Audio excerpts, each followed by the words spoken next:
One shelf.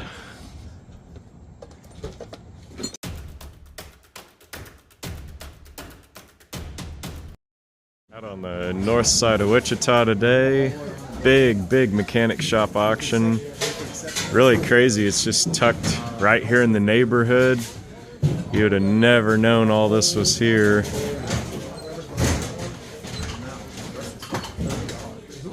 Massive accumulation. All selling at auction.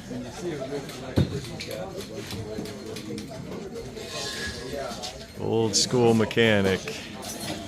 Collected this for decades, and in a period of 2 days this is all going to be emptied out.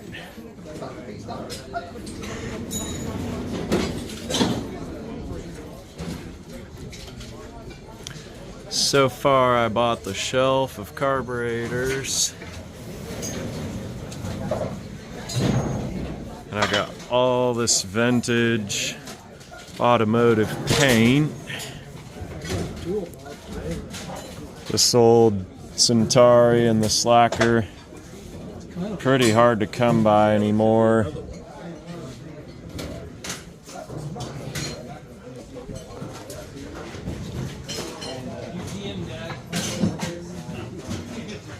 We're gonna bid and pick through it.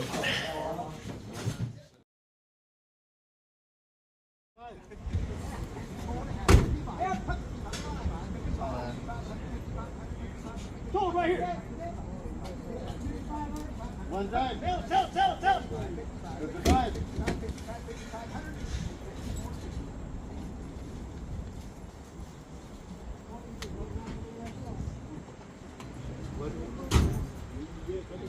Yeah, down by your truck. I don't know. Price you want that? Let's hand it down. Doesn't have to top it. Yeah.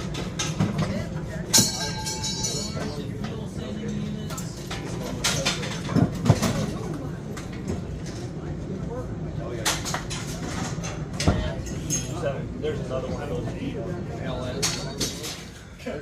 50 of them. What's the fishing pole behind your head? Those old cane poles? What's the fishing pole? Yeah, there's fishing poles and there's 2 boxes. It shows you how much he prioritized leisure time. I don't want that. Spent all of his time working in the shop. Those got stashed and probably never used.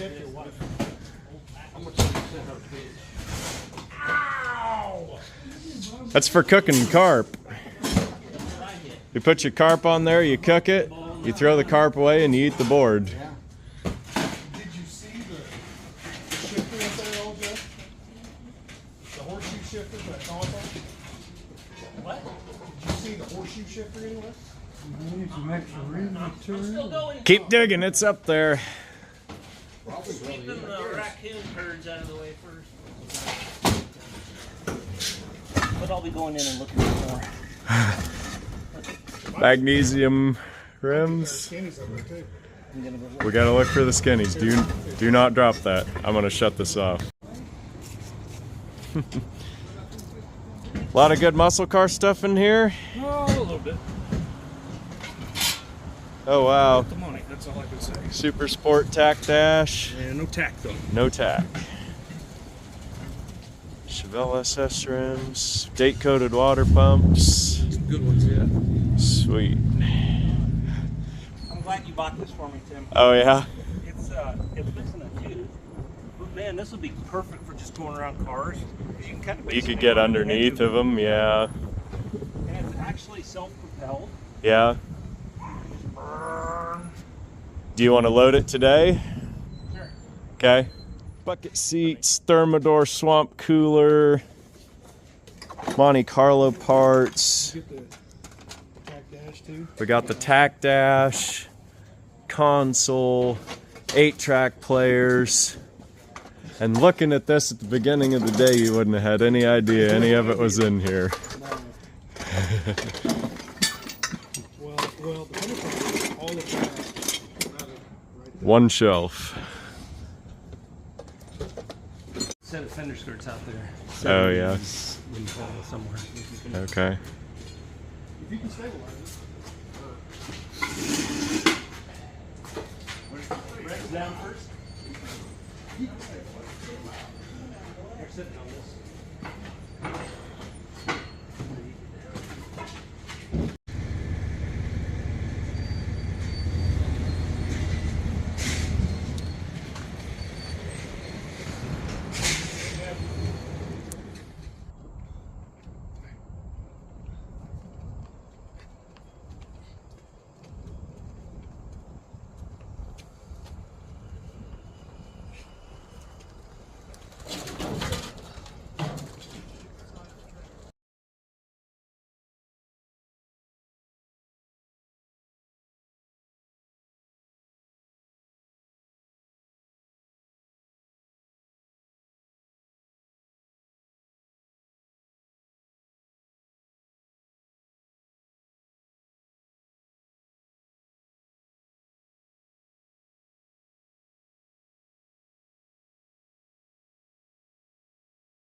My apologies for the bit of a lack of footage in this video.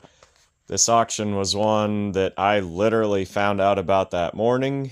My eBay guy sent me a text and said, "Hey, are you going to be here?" And I was like, man, I didn't even see it. Facebook, internet, any of the places I usually look. So you guys would just assume that I automatically know about every auction. Not true. A lot of people send them to me. And so I took out of here at about 8 o'clock, and I got there just in time for that auction, right as they were doing the opening announcements. So I was really shooting from the hip on this one and didn't have a whole lot of time to look around. It's not that easy to see from the footage here, but the really neat story of this auction is that there was most of all the important expensive bits of a 1970 Monte Carlo SS 454 hidden and stashed among all the parts. So you can see we actually did find the build sheet. Kind of a funny story. Joe was up in the loft getting everything down, and I'd been sorting greasy parts, power steering stuff, and my hands were filthy. And I looked down for just a rag or something that I could wipe my hands on, and I saw this piece of paper, and I picked it up, and I realized that's the build sheet from the Monte Carlo. So it probably fell out of the back seat. Take a look at this thing. You've got your LS5 454 V8, 3-speed auto trans. Rest of the options, pretty garden variety stuff. Of course, it did have the 12-bolt positive traction rear end. That was one of the first pieces the guys found. It was just kind of out there in the open on the rack, and a lot of the rest of this stuff was just pretty hidden up on the shelves. The very last piece that they did find was the horseshoe shifter. Really, really fun day. We got a lot of the parts of the car, but not everything. The stuff that I ended up from this car was just this box of little parts. See in here, a lot of things I would call boring but important. Just correct bolts and screws and fasteners and that sort of thing. The reason I got these was, number one, Joe was going to leave them behind. I said, there's probably some stuff in there that's, even though it's repro'd, when I get to work on that 68 GTO, a lot of this just be nice to have around and not have to go order out of the catalog. So here it is, more things to put back for the GTO project. And then I did find, I thought this was a correct radio, and it probably would work, but I looked at the little paper label, and this one comes back as 69 Grand Prix. Already had this other 68 AM radio that came from the Mr. GTO auction up in North Dakota. I'm not the type of guy that really cares if it works. I just want to have something to put in the hole and make the car basically look complete. Find these neat 70s and 80s Oldsmobile license plates. They were just tucked in the back of the workbench. Probably hang them up on the wall in the license plate collection until work on an old Oldsmobile and probably stick them on just for looks. One last look at the build sheet. The old Monte Carlo SS 454 was delivered to King Chevrolet Company in Tyler, Texas. Built at the Van Nuys plant in California. See those other options. There's a body number and the ID number. It's kind of neat to run across that little bit of history in the old mechanic shop. Tons and tons of parts in there, and most of what I got probably will either go to the core guy or go to the eBay guy. With me and okay. We'll just see what I come up with. Was it a mechanic shop? Yeah, mechanic.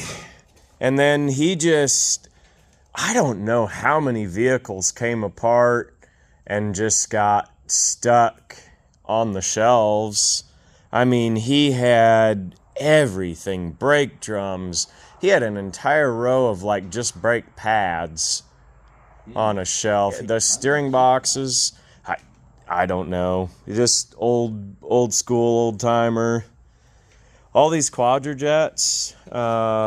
So there's apparently on the part numbers, like it'll show the year, the make, and so I'm going to send them all with you. If they're muscle car years and you think there's value, list them. Then if not, if it's like 70, 2 and later, then my core guy will give $5 a piece. Oh. So, except I think this blue plug one he said is like definitely smog arrow with the plastic. So that one you can leave. And then these 2 barrels, they're just on the pallet because he'll buy them for cores. Show me what you were looking at that tells you that's a smog one. Just those 2 plastic plugs. Yeah, that one, and then that white one, yeah. So, but yeah, I don't know. $5 a piece isn't much, so I may just put them on the shelf and see if I ever use them on anything.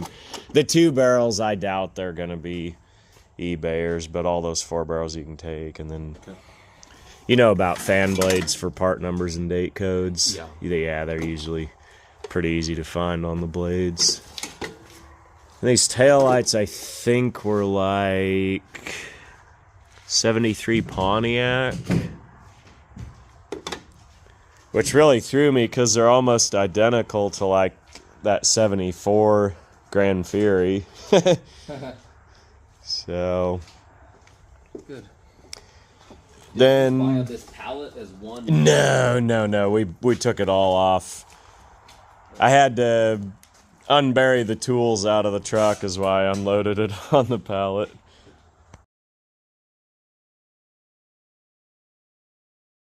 Scored this thing for $275 with the buyer's penalty, which is pretty much what it weighs.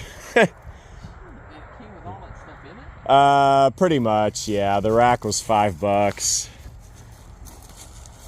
The inner fenders were for it. They were just laying separate. Yeah, straight 6. Oh, really? Wow. It's that. I bet that thing would fire. Yeah, they said it doesn't run, but you never know what. I think it's that one with that weird integral. No, it's a bolt-on intake. God, you don't see these with 6 cylinders right here. Yeah, it's just odd. This is a 75 or an 8. I think it's a 5, but it was a 305 originally because it's got 50 on the sticker, and it's 81. So that engine's been swapped in undoubtedly by Mr. Mechanic. Yeah, I don't know what to do with it. They say it's got a title. So you really need to hire someone that'll come and get your stuff run. yeah, wish I had a guy. I know, I've been trying with Liam and I've given up. Yeah. He's a good kid and pretty good, but you can't get him to commit. Yeah. This rack, I don't know. I thought it was like for hauling lawnmowers, but it's wide. So I don't know if he put like Mini Coopers or Honda Z's. But anyway, they had some. Is it fixed on there? Yeah, it's all bolted in. Oh, what the heck? And then there's little toolboxes in the middle. There's no telling. No telling. There's a kid up at the college that he takes all this old automotive paint that I can get, because he does like motorcycle gas tanks and stuff. Nice. So most of these sales, it's all still good, but most of these sales you don't even have to give any money for it. They'll just give it to you. Look at that. That then, doesn't even crack. It's a plastic cover. It looks good. Oh, then the Star bicycle sprocket. This is the first piece I bought on the auction. Maybe it's like an Evil Knievel Yeah. model of bicycle. Son of Evil. Yep. Well, it's nice when you buy stuff already Toted having it up. sold, Yeah. right? Yep. It doesn't always work out, but Yep. you check in here, I did not. you never know. Nothing. Oh, it's plumb full of oxygen, argon, and nitrogen molecules. Sir. It's probably been a while since this thing's seen the road. I'm sure. Probably pretty stale. You're gonna slip it. Very stale.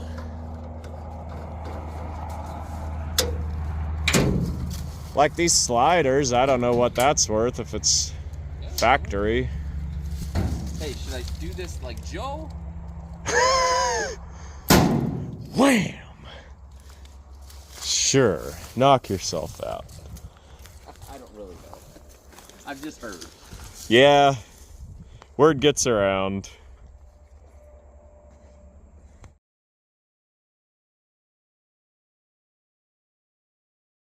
We had these 3 school bus bodies in the backyard, completely full of antique auto parts too. Transmissions, wheels, gas tanks.